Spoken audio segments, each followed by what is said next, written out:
Coming up, a soldier responsible for killing civilians is identified and gas prices continue to rise. Your News Valdosta starts right now.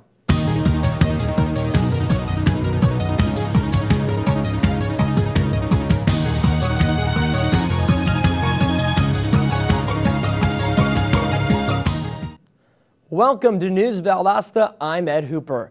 The family of slain radio DJ Stefan Edgerton, or Juan Gotti, as he was known to his radio audience, is offering a reward for any information leading to the arrest of his killer. Reverend Floyd Rose has announced the establishment of the Edgerton Truth Reward. Rose says Lowndes County officers are working diligently and following leads, but believes the process will speed up if people with legitimate information come forward about the January killing outside of the WAAC studios on Highway 84. Anyone with information should contact the Lowndes County Sheriff's Office. Staff Sergeant Robert Bales, who was identified over the weekend as the suspect in the killing of 16 civilians in an Afghanistan village, will meet with his lawyer for the first time today. His lawyer, John Henry Brown, flew to Kansas last night and will meet with Bales at Fort Leavenworth's military prison. Brown says he's looking to become more familiar with his client to better assess the case. The 38-year-old Bales has not been formally charged with the March 11th shootings. Gas prices continue to rise, marking an increase in the national average for the 9th straight day. According to a AAA survey, the average price in gas rose by 0.3 of a penny. Last month, the national average was $3.52 a gallon, then $3.76 a gallon on March 9th, before rising again after a slight decline. The unexpected change is mainly due to soaring oil prices, boosted in turn by an improving economy and stock market highs. As a potential solution, Republican presidential candidate Newt Gingrich has pledged to help get gas prices down to $2.50. Mitt Romney has won the Republican presidential primary in Puerto Rico based on vote results obtained from local party and election officials. Rick Santorum was a distant second, with Newt Gingrich and Ron Paul even further behind. Although Romney has a significant lead, Santorum gave no indication that he has plans of dropping out of the presidential race at this time. The candidates are now shifting their attention towards Illinois, whose primary is tomorrow. Coming up, the Occupy movement turns 6 months old, and we take a look at your local weather. Valdosta State University. Encouraging. In-depth inquiry. Hands-on experience. Service and involvement. And a global view. While offering a beautiful residential campus. Over 100 fields of study. Graduate and online degrees. And championship athletics. All in a warm and friendly community. Get connected and involved. Do more, become more. Valdosta State University. Valdosta, Georgia. It's all you need. With innovative minds that feed a thriving business environment, all with access to international contacts and a university influence with championship teams. It's premier healthcare and a community that's metropolitan yet inviting. Valdosta, Georgia. All you need. Welcome back to News Valdosta. In international news, the suspicious deaths of patients at a hospital in Montevideo, Uruguay, has led to the arrest of 2 male nurses. Those nurses face murder charges after admitting to killing at least 16 patients in 2 hospitals. The nurses claim they killed the patients because they did not want to see them suffer. Authorities say the nurses killed the patients either by administering a morphine overdose or by injecting air bubbles into their bloodstreams.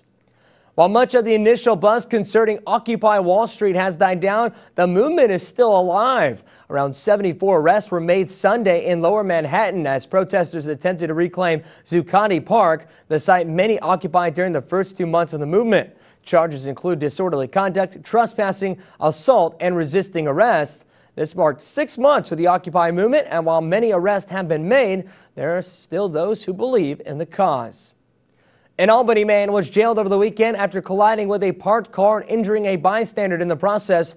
51-year-old Robert Carey was driving his vehicle in reverse when he allegedly struck a parked Pontiac Grand Am. A man was exiting the Grand Am when it was struck, and he was wedged in between the door and the car. Carey fled the scene but was later apprehended by authorities. Carey's facing several charges, including improper backing, DUI, and leaving the scene of a crime. The citizens of Lanier and Lowndes counties are still cleaning up after the tornado that took place March 3rd. This past Saturday, Moody Air Force Base, along with the Red Cross, local Boy Scouts, and local churches came out to help with the cleanup effort. A total of 19 homes were destroyed by the tornado in Lanier County. The storm caused an estimated $40 million in damages alone across the states. Taking a look at your local weather, tomorrow may be the official start of spring, but it'll feel more like summer today. Highs will hit 90 degrees, the low of 61 tonight. Tomorrow, that first day of spring, we'll see a high of 88. Those 80-degree temperatures aren't going anywhere as they'll stick around all week.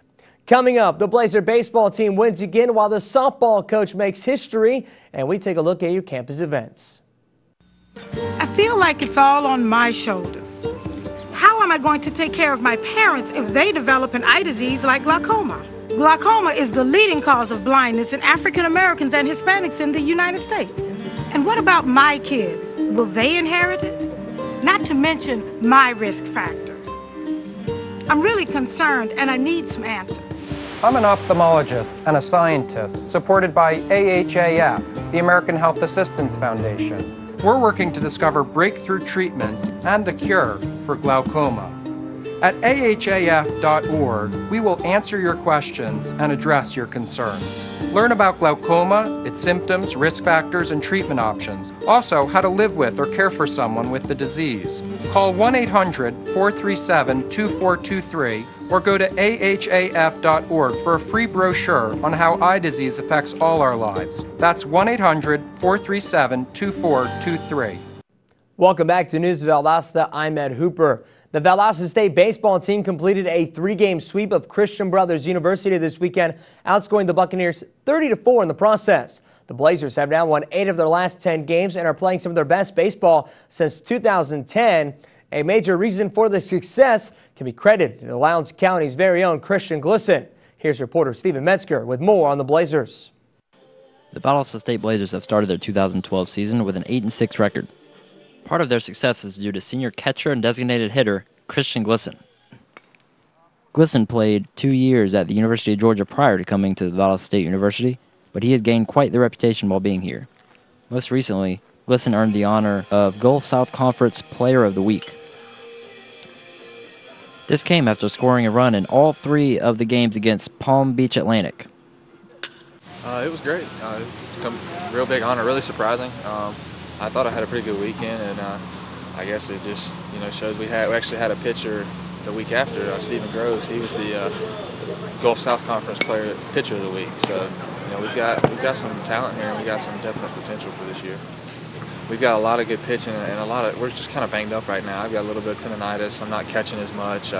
We got a pitcher with a broke hand, a pitcher with an elbow problem, a pitcher with a shoulder problem, and so I think our biggest thing, we just got to get healthy. We have the talent and the will, and we really work hard, and I think it shows every day in practice and everything, and it's just going to take a little bit of time to put it all together. We play New Orleans in about 2 weeks. Like I said, I'm playing first base some, and I'm throwing every day, just trying to build my arm strength back up and work through it, but it's nothing to worry about, and I definitely need to be behind the plate. I think our team needs me back there. The Blazers plan to take advantage of the unique talent that they have in Christian Glisson as they push forward in the 2012 season. This is Stephen Metzger, News Valdosta. Taking a look at your campus events, Alpha Kappa Alpha Sorority will host a cookout today on Palm Squad from 1 to 4. This will start off their annual AKA week. The opening reception for the VSU Student Art Competition is tonight at 7 and will run until 8:30. The art pieces will be on display from today, running all the way till April 6th. In celebration of Diversity Days, the VSU Office of Social Equity will present Kansas City comedians Justin Leon and Grasshopper tomorrow. The show begins at 7:30 p.m. in the Student Union Theater and is free to attend. And finally, here on News Valdosta, Valdosta State Softball has a new all-time leader in wins. Head coach Thomas Macera became the school's all-time winningest coach Sunday, earning his 304th career win as the Blazers beat West Florida 4-0. Macera is in his 7th season as the VSU head coach and has led the team to 3 straight Gulf South Conference championships and an appearance in the 2010 National Championship game. Congrats, Coach Macera. Thanks for watching News Valdosta. I'm Ed Hooper. Have a good day, and we'll see you right back here tomorrow.